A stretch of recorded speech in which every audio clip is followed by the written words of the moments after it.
What's up, everyone? Welcome to episode 2 of the Brewhouse. It's a gaming podcast between two brothers who just like to get together, hang out, talk about current gaming news, future gaming news, technology, entertainment, all kind of stuff. So, we won't go through all the introductory stuff again, but my name's Brewski, and my co-host is my brother Jonathan. Jonathan, you wanna? What's up? I'm JT. You can call me Jonathan. So, first off, it's been a couple weeks since our first episode. We're just gonna kind of go over what games we've been playing now since then. So, Jonathan, why don't you go ahead and say, So recently I was playing through Rise of the Tomb Raider and I was going to go for the platinum, but one of the trophies glitched and stopped that. So I ended up stop playing that. Story was good. I beat the game to completion. It was all right. I don't know if I'm going to go towards the third one. Then I went through and played through Tacoma. I don't know if you played Gone Home, but it's Mm-mm. it's a short little single player experience type game. It's not. It was all right. I mean, I ended up getting the platinum in like an hour using a guide, but it's pretty much they were going to a space station to try to figure out what happened with all the residents where they died. Mm-hmm. So you're going scan through like their personnel files and seeing what happened to them specifically. Okay. So I did that one. I went back and played Wolfenstein New Order, which I told you back a while ago, and it's just I could not play it. The game was it's a first person shooter. I thought I was gonna play one right now, but the controls weren't right. The aim was really janky. Mm-hmm. Like you What could was this on? shoot PS3 or PS4? PS4. I mean, it was released on PS3. It's an older game, Mm-hmm. but I've been having it for a while. I want to go back and play it. I love the old Return to Castle Wolfenstein on PC games, so I was like, I'm gonna give it a try. And I couldn't get into it. I played an hour or two of it, and just I didn't like the way it handled. Mm-hmm. So I stopped playing that. And then I started to do some little bit of trophy hunting. I downloaded a game called Jack and Jill DX, which Okay. is $3 for 2 trophies if you have a Vita, and you get a platinum within 10 minutes. So 10 minutes? yeah, imagine like old school Kirby, Mario type for the Game Boy. Mm-hmm. Really basic, where you're just jumping. You pretty much this little blob that goes around, and you jump over enemies, jump over bosses, and you're trying to find your Jack. And you're trying to find Jill. Mm-hmm. So within 10 minutes, you have a platinum. So Okay. easy little thing. I got you. Then I went back and did Madden NFL 17. I had 2 or 3 trophies left. I need to finish on that. Did that. Ink Explosions, another little short platinum that took 30 minutes. Then currently right now I'm playing Life is Strange Before the Storm, Mm-hmm. which is good. I did the first episode last night. It was Yeah, all those right. games are kind of always a little different, though. Yeah, I mean, I really enjoyed the first Life is Strange game. Had a great story, great soundtrack to go along with it, Mhm. kind of sci-fi element to it, which was really interesting. It's a very good like single player experience, just play as you will, episodic type experience. Mm-hmm. So I'm playing that right now, but then I also recently bought Devious Dungeon, which is another sort of, I guess you could say, trophy hunter game, but it looks very similar to Rogue Legacy, where you're just going through like beating enemies, trying to get gold to upgrade your armor, Mm-hmm. to advance the levels, to beat the bosses and stuff like that. A really So basic kind game, of but basic JRPG kind of type elements. yeah, but it's a it's a 2D action platformer Mm-hmm. type game. Okay. Gotcha. So more retro-ish than say a Shovel Knight type Mm-hmm. game. All right. But So mostly single player games, as we stated in the first episode. yeah. Let me see. I've kind of been taking a break from Destiny 2. Been playing Rainbow Six Siege a bit, which is fun. It's a good change of pace from pretty much any other shooter I've played. Because for those of you that don't know, it's kind of hostage, not hostage, police force and terrorist kind of organization, kind of like Counter-Strike. But it's like you're inside of a building and you can like break through all the structures, and there's different operators and all of them have different abilities and different guns and stuff like that. So it's been a good change of pace. And then also me and a group of friends played The Forest, which is a really good game. Really, I never heard that. I think it's still on sale on Steam for like $14. So the story on that one is you crash land on an island, and there's like these cannibals, and one of the cannibals takes your son. Like you and your son are the only two people that survive. Boy. Yeah, pretty much. Um, And so like you can build it's kind of like it has Minecraft elements. You can build stuff. You can like chop down trees, build a giant base. But the bigger your base is, the more zombies it attracts. Right. I don't even know if there's zombies. But I won't spoil the story or anything, but they have like this whole system of underground tunnels you can go into and explore, get all kind of different weapons and stuff like that. And there's also clues all throughout the island that tell you kind of why you crash landed there, what's kind of going on there, stuff like that. Is it a first-person shooter or is it It's first person. The combat it kind of reminds me of Skyrim, okay? kinda, but you also have like Yeah. you have bow and arrow. There's a gun you can find. There's you can make armor. Interesting. Yeah, so it was really fun. It was good. Like I said, it was on sale for $14, and we spent. You could spend a lot of time in there, just like customizing everything. But yes, Yeah, so you get your money's worth. Oh yeah, for sure. So I'd actually bought it a while back, but I just never played it. But then I told them it's on sale. We should all play it. And we had a really good time, so I definitely recommend that. All right, so now that we got through that, getting on to the topic for this episode, it's going to be we're going to be talking about Fallout 76, kind of our thoughts on it, why we think it went wrong, because it went wrong, and we're going to kind of talk about Bethesda's future. I don't think they're in too much trouble, but they definitely need to nail the next thing they do, which we'll talk about what is their next thing they're doing after this. But so yeah, diving into Fallout 76, I mean, I understood why people were hyped from the E3 announcement. They announced it's a Fallout game. It's a Fallout game. They announced it, and it was coming out in 3 months, 3 or 4 months, and like the game was done. They announced it. It was done. They announced a done game. Now you played Fallout 4 a lot. Yes, and Fallout 4 was a disappointment in my eyes. It was a disappointment in a lot of people's eyes. It was the same engine. They kind of just added another story. The story wasn't that good. I mean, I platinumed the entire game. I haven't gone back to do any of the DLC, which supposedly I hear makes it a little bit better. But I mean, whenever you go to put 80 hours in a game, it should be good. But there's issues with it. Now, granted, at launch, it was better than the previously released games by Bethesda. Skyrim on PS3 was a nightmare. Yeah. I mean, you could open a door and you'd crash the game in some places. That's why I'm actually glad I was playing that game on Xbox when it first came out. But yeah, I mean, it is what it is. So yeah, they announced the game. It's coming out. Now, I've never really been a huge fan of Fallout games. I played 3 a good bit. I played New Vegas a good bit. From what I've heard, New Vegas is like everybody's favorite. Yes, and I can speak to something on that in a little bit. But no, it came out November 14th, and it was announced at E3. E3, so June. Yeah, that sounds right. June 20-something. I was surprised that they did this 2 games back to back. I mean, you got to think about it. Fallout 4 was released last year. Fallout 4 was 2016. 2016. It was into 2016. Still it was the same, short time frame.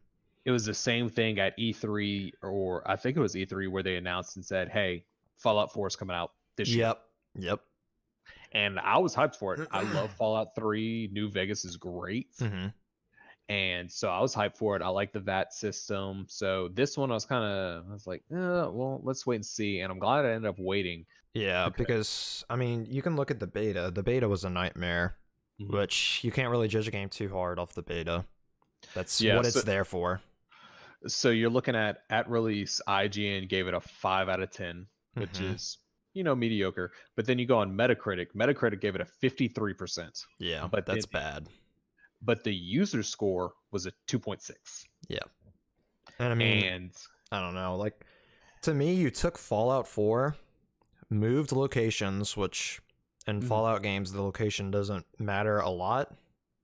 It does. I mean, like, I like the Fallout 4. They changed location. It was good. It just they add in a lot more history. You can go find like the data tapes and stuff like that and build more into the game. But if you're gonna do that, if you're gonna change locations and you're gonna remove all the NPCs, I mean, that's so they changed the location, but they watered down Fallout 4 pretty much. Added in some new elements, which I'm pretty sure you could still do in Fallout 4. Like I said, I barely played it. And then, like you said, they took out all the NPCs, and there was a bunch of bugs at launch still, even though the beta was terrible. Viewership was terrible on Twitch. I didn't even see anybody posting videos on YouTube about it. No. I saw people posting videos in the pre-reviews and then in the beta and stuff like that. But as far as like gameplay after, I mean, it's just it didn't look good. Now, granted, they fixed a lot of bugs with They did. patches and everything like Yeah, that. they fixed them relatively fast. But at that point, I mean, you're talking within a month of the game being released, you can get it 50% off. Yeah, and that's when you know, like, if a game's not selling well, companies are going to put it on sale just to try and drive numbers up a little bit. But here's the thing, it did sell well because they've already sold over 1 million copies of the game. Well, that's because it was Fallout. It was Fallout, and it was on sale 50% off, and it's the holiday season. Well, that's what I'm saying. They reduced the price, so it drove up sales numbers because we're like, oh, it's on sale for $30 or however much instead of 60. Yeah, I'm gonna buy it. And so, then wait, you go. No, I was gonna say, so speaking as probably the more favorable person towards Fallout games, I'm not gonna say I'm not gonna buy it if it goes down to $10. Oh yeah, if it goes to $10, I'll buy it and we can get in and mess around. But yeah, playing, getting around, and I may go for the platinum, just because. But yeah, you would buy it on console. Yeah. Oh yeah. I mean, come on now. Yeah. Maybe at that time it's PS5 and they got cross-platform, but yeah. No. I mean, I'm not gonna. I'm getting to a point where I'm gonna buy games unless it's Kingdom Hearts 3. That's gonna be released, or a game that I'm really waiting for. It's going to be, I'm waiting for the game to be at least 50% off, and I'm going to buy a physical copy. Yeah.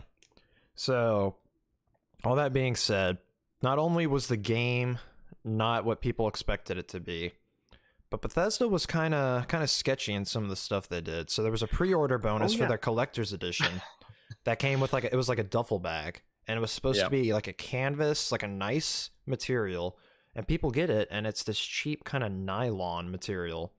Yep, and rips very easily. Yeah, rips very easily. Just not what was advertised. And you heard what they did to kind of fix the solution. Oh yeah, we'll get into that.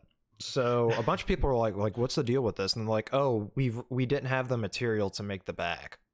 Well, then you shouldn't have advertised it, or you should have came out with a fix saying, oh, we wanted to do this, but in actuality, we could only do this. We will drop your price of your pre-order by $25. Yeah. So instead, what they did was like they gave people whatever the in-game currency was. $5. $5 worth. Fake money for a real product. Yep. And another thing they did, I don't know if it was to try and get people refunds or to get people's information to actually ship out the product that they advertise, but somehow, if it was a certain amount of customers, their information got leaked somehow, like released, like their receipts with like their name, their card info, their address, everything got released, and pretty much one of their community managers like didn't react to it and was just like, oh, it's fixed, like it's no big deal. It wasn't a good look for Bethesda, not at all. And I mean, they're not recently. Yeah, they have the Elder Scrolls, so people are always going to give them the benefit of the doubt. They got great games, but I don't know. They also had Prey too. Bethesda made Prey, right? The Prey games are good. Yes, they did that too. But it's like with this game, okay, Fallout 4, there was kind of like, okay, it's all right. It's good. It's more Fallout 3. You can definitely get what you pay for out of Fallout 4. Yeah. $60 PS4 game. Kind of disappointed the engine didn't upgrade, but then you come back and do this and you go, oh, multiplayer Fallout 4 type ish game, but you're not going to do a better engine. You're going to get rid of NPCs. You're going to get rid of more content, but you're going to still ask full price on. It's just it was like I said, it was a watered down version of a game that they were using the same engine for. So exactly, to me, when I heard that, I was like, well, I'm not going to buy it. Like, yeah, I was. It's to the point where I'm getting so meticulous on which games I buy at launch, and it's like that type of game. I know Fallout 4 I bought at launch. I Mhm. played it. I platinumed it within a month. Mhm. It was a great game. I loved it. But I also saw the flaws in the game itself. Yeah. So, All right. So that being said, like I said at the beginning, I don't think Bethesda's in any, I don't want to say trouble of going under, because there's no I, way that, to me. I think they are. I think they are if their if next game next doesn't hit. game, which Starfield is rumored to be their next game, will probably come out before Elder Scrolls 6. No, yeah. The thing is, Elder Scrolls 6, I don't even know why they announced that at E3. They haven't even started that game. No, because they trademarked Starfield in 2013 when they trademarked Fallout 4. And they probably barely just started Yeah. on Starfield. So, I mean, So you're looking at 2020, next gen 2020, 2021? 2022 Yeah. For Starfield. for Starfield. And then Elder Scrolls probably 2024. 6. Yeah. Well, yeah, it's an Elder Scrolls game, but It's an Elder Scrolls game, so it's going to take that long, and it's disappointing. Now, here's the kicker. So, Obsidian, that made New Vegas, which is the probably majority, it's the favorite game of the Fallout series. Between Fallout 3 and New Vegas, people like New Vegas more. Yeah. They are releasing their own version of Fallout type-ish games. Oh, really? Next year. Oh. Called Outer Worlds. Outer Worlds, okay. I haven't even heard of this. It's a video that you need to go see. It was released at the Game Awards last month. Okay. You need to go watch it. It's Fallout in space. So Starfield? So, yeah. But we'll see. No, it's okay, correction before people start making comments. It's Star Citizen, not Starfield. Okay. That makes sense. So they're already ahead of Bethesda, going to release in a game that's similar to what they have planned. And Obsidian has done Fallout better than Bethesda. So what are you going to go with? Yeah. So, like, I mean, we said this on the last episode, but I think the Fallout series is done. If it is, then there's no way I see the next one selling well. Honestly, they need to put Fallout aside and see where Star Citizen goes. Starfield. Star Citizen. Starfield is what you called it first. Starfield is what the game's called, though. I thought it's pretty sure it's Star Citizen. No, because I looked it up before this. Anyway, the next game. And they need to develop a new engine. That, or they need to use a different one and develop it better than what they have been. Yeah, it's Starfield. You're right. Yeah, Star Citizen came out a while back. Yeah, it's different. But no, they need to use a better engine. They need to fix all the bugs, and I understand that they're trying to appeal to everybody who, I mean, you think about Skyrim. How many times they release it? How many times you can pretty much bug the game to make it what you want? Yeah. I mean, you're talking about a game that came out on PlayStation 3, and you can bug it to make sure you have a lightsaber in it and go just kill dragons with it. Yeah. So, I mean, they have to appeal to everybody, but they need to make a change. I mean, I've been playing Bethesda games since Morrowind and Oblivion, and those games are great, and yeah, they're janky, but it's the story that lies in it. So, I mean, I'm not saying I'm not going to get Elder Scrolls. I probably will, but am I going to get it day one? Probably not. Yeah, well, that's a long time away. Yeah, I mean, yeah. You say 2020, I say 2022. Well, that's what I looked. That's just what I was saying when I looked it up. Yeah, I was saying 2020 for Starfield. Yeah, and so you're saying 2022 for Elder Scrolls. I was saying earliest. 2026 for that. Yeah. Yeah. Anyway, so neither one of us were huge Fallout 76 fans. We're both big Bethesda fans. They've made great games. Yeah. Overall, I think they'll do good. I mean, I think they've realized they're kind of under the pressure. They're not going to be able to just skate by. And I mean, the producers have said that, you know, we continue to make games that we hope people are interested in, which kind of figures that they're kind of done with Fallout 76 already. Which, Because I think they need to be. They need to fix it to a point where they can sell it and it's workable, but don't try to improve on it. Don't waste resources. Just move on. Get Starfield out and get that working. Get that. I mean, shit. Make that as a PS5 release. yeah, make that like the next first for console next release. gen. Yeah. Now, I mentioned Obsidian. Obsidian recently was bought out by Microsoft. Oh, so you think it would be an Xbox exclusive? But this is a previously contracted deal, so Outer Worlds is going to be multi-platform. But Okay. after the fact, any game after that that Obsidian makes Mm-hmm. will be Microsoft exclusive. Okay. So I Yeah. mean, that's another person that the Microsoft acquired. Mm-hmm. They And bought that's it. gonna Yeah, be they making bought a out big a lot difference. of developers. They bought out a lot of developers, so it's going to be interesting going forward. Now, granted, they probably don't have anything that's going to come out for this console generation, Yeah. but Yeah. I'm glad Outer Worlds is going to be able to come out on all platforms. Yeah. Same here. Well, all right, guys. I think that about does it. Like I said in the first episode, we want these to be around 15 to 20 minutes. The first one kind of went longer because it was introductory, kind of getting to know everyone, and we were also streaming it on Twitch. These two are just going to be recorded.